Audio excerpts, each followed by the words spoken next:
नहीं, ठीक है, विपक्ष की अपनी मांग है और मुझे लगता है सही समय पर सरकार इस पर उचित फैसला लेगी। देखिए, फिलहाल जरूरी है कि कार्रवाई कड़ी से कड़ी हो ताकि मुंह तोड़ जवाब दिया जा सके।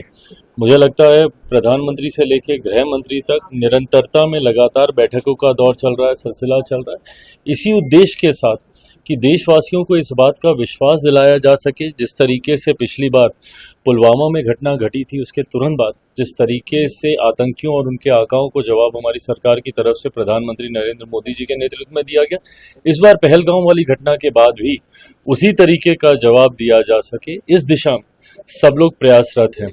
ऐसे में विपक्ष की एक अपनी मांग है चुनाव को ले विशेष सत्र बुलाने को लेकर। डेफिनेटली सरकार सही समय पर उस पर भी विचार करेगी। ये गलत है इस तरीके से, जैसा मैंने कहा कि एक सेंसिटिव विषय है और मुझे लगता है इसकी सेंसिटिविटी को समझना विपक्ष की भी उतनी बड़ी जिम्मेदारी है। कल जिस तरीके से उमर अब्दुल्ला जी का जम्मू कश्मीर की विधानसभा में जिस तरीके से उनका बयान रहा, इस तरीके की गंभीरता की फिलहाल ज़रूरत है। पर ऐसे में कांग्रेस जैसी पार्टियां अगर इस पे भी अगर राजनीति ही करेंगी तो ये उचित नहीं। देखिए, कोई प्रचार नहीं कर रहा था, ये उन लाभार्थियों से जुड़ी हुई गरीब कल्याण की योजनाओं का लाभ दिलाने की सोच के साथ आयोजित किया गया वो कार्यक्रम था, जिसमें अलग अलग केंद्र की योजनाओं का लाभ गरीब वर्ग के लोगों को मिल सके। ऐसे में अगर उसमें भी अगर इन लोगों को राजनीति दिखती है तो ऐसी राजनीति तो फिर हर किसी को करनी चाहिए। 15 साल निरंतरता में आपको आपके परिवार को दिए गए, उसके बाद क्यों नहीं काम हो पाया? जब आप नाखून कटाकर शहीद होने का प्रयास करते हैं, ये गलत है। जिस तरीके से आज आप मुद्दे उठा रहे हैं, ताड़ी को लेकर कल यकायक इनकी चिंताएं जागी।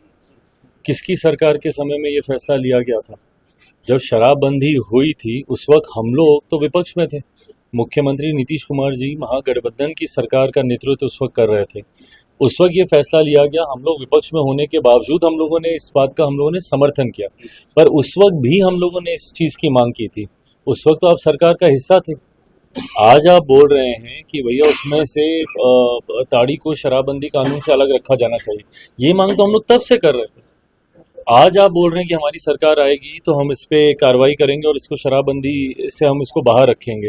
तो उस वक्त जब आप उस फैसले का हिस्सा थे तब आपने क्यों नहीं किया? आज ये घड़ियाली आंसू बहाने से नहीं ना होगा। मैं बिल्कुल, कल उनके प्रदर्शन की खूब चर्चा हुई। मैं अपनी तरफ से, अपनी पार्टी की तरफ से उनको ढेर सारी बधाई, ढेर सारी शुभकामनाएं देता हूँ। यंग टैलेंट है और जिस तरीके से इतनी कम उम्र में उन्होंने इतनी खूबसूरत शुरुआत की, मुझे लगता है अभी एक बहुत खूबसूरत रास्ता उनके लिए आगे है और कई ऐसे बड़े पड़ाव उनके जीवन में आए, उसके लिए शुभकामनाएं। मैंने इन अटकलों को कभी खारिज ही नहीं किया। मैं तो कहता हूं कि मेरा राजनीति में आने का कारण ही बिहार और बिहारी हैं और जल्द मैं अपने आप को बिहार की राजनीति में, केंद्र की राजनीति के बनस्पत ज़्यादा सक्रिय भूमिका में देखता हूँ।